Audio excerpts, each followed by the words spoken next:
নমস্কার বন্ধুরা, আমি দেবকুমার। আমার মায়ের নাম সুপ্রিয়া আর আমার মায়ের রান্নাঘরে আপনাদের সকলকে স্বাগত। বাঙালি গৃহস্থে মুরগির মাংসের জনপ্রিয়তা নিয়ে আলাদা করে আর কিছু বলার নেই।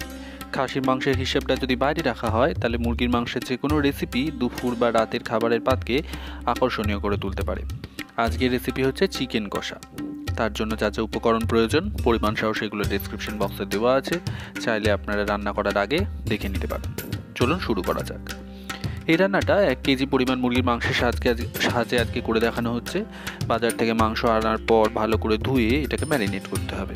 একটা বড় মিক্সিং বোলের মধ্যে মাংসের পিসগুলোকে নিয়ে তার মধ্যে একে একে মেশাতে হবে 1.5 চা চামচ আদা বাটা, 2 চা চামচ রসুন বাটা, 1 চা চামচ হলুদ গুঁড়ো, জিরে গুঁড়ো 1 চা চামচ, 1/2 চা চামচ ধনে গুঁড়ো, শুকনো লঙ্কার গুঁড়ো দিতে হবে নিজেদের স্বাদ মতো, 1/2 চা চামচ গরম মশলা গুঁড়ো, নুন 1/2 চা চামচ, ভালোভাবে ফ্যাটানো টক দই 100 গ্রাম, আর 2 টেবিল চামচ সর্ষের তেল।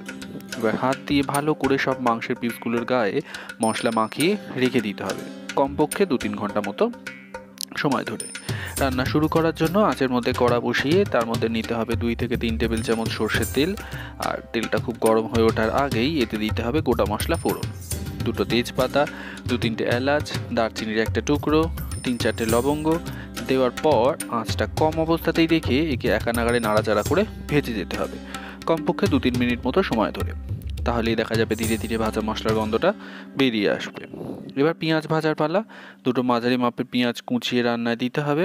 তবে কড়ায় পেঁয়াজ দেওয়ার আগে 1 চা চামচ চিনি সরাসরি তেলে দিয়ে তারপর পেঁয়াজ কুচিটা দিয়ে ভাজতে হবে। চিনির মধ্যে থাকে কার্বন, যেটা ক্যারামেলাইজড হওয়ার মাধ্যমে পেঁয়াজের সুন্দর লালচে বাদামি রঙটা আনতে সাহায্য করবে। তার পাশাপাশি রান্নার রঙটাও আনতে চিনির একটা গুরুত্বপূর্ণ ভূমিকা থাকে।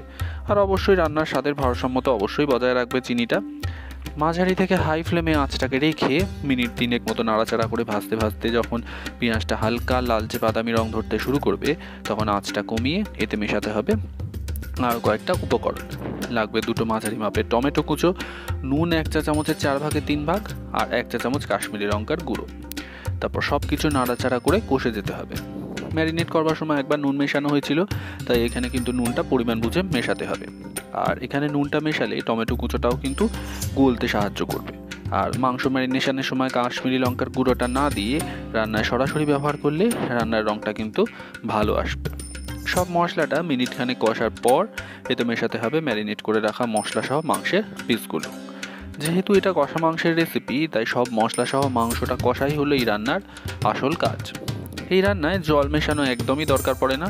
মাংস কখনো চাপা দিয়ে কখনো ঢাকা খোলা অবস্থায় রান্না করতে থাকলে এমনি জল ছাড়তে থাকবে, আর সেই জলের মধ্যেই সিদ্ধ হয়ে মাংসটা রান্না করতে হবে। ঢাকা খোলা অবস্থায় আঁচ বাড়িয়ে নাড়াচাড়া করতে থাকলে সিদ্ধ হওয়ার পাশাপাশি জলটা মরতে থাকবে, আর চাপা দিয়ে কম আঁচে ফোটালে সহজে মাংসের পিসগুলো সিদ্ধ হয়ে যাবে। ম্যারিনেট করবার সময় সমস্ত মশলা সহ যদি সারা রাত রাখার পর সকালে রান্না করেন তাহলে সব থেকে ভালো হয়। সমস্ত মশলার গন্ধ সেক্ষেত্রে মাংসের ভেতর খুব ভালোভাবে ঢুকে যাবে। আর টক দই বা লেবু বা ভিনিগার যে কোনো একটা উপকরণ সহযোগে যদি সারা রাত ম্যারিনেট করা থাকে বা কমপক্ষে 6-8 ঘন্টা মতো ম্যারিনেট করা থাকে তাহলে খুব সহজে কিন্তু মাংসটা সিদ্ধ হয়ে যাবে। আমাদের সারা রাত মাংসটা রাখা ছিল বলে 8 ঘন্টা সময় লেগেছে মাংসটা সিদ্ধ হতে।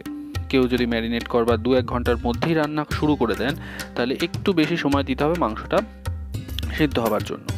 আর সেক্ষেত্রে 40-45 মিনিট মতো সময় রেখে দিলে ভালোভাবে সিদ্ধ হয়ে যাবে। আর দর্শক বন্ধুদের কাছে ফাঁকে অনুরোধ করি, যারা আমাদের চ্যানেলটা প্রথমবারের জন্য ভিজিট করছেন, লাইক, শেয়ার আর সাবস্ক্রাইব করতে ভুলবেন না। আর সাবস্ক্রাইব বাটনের পাশে একটা বেল আইকন থাকে, সেটা যদি প্রেস করে দেন তাহলে যখনই আমরা ইউটিউবে রান্না সংক্রান্ত কোনো ভিডিও আপলোড করব সেটা আপনাদের কাছে নোটিফিকেশনের মাধ্যমে পৌঁছে যাবে।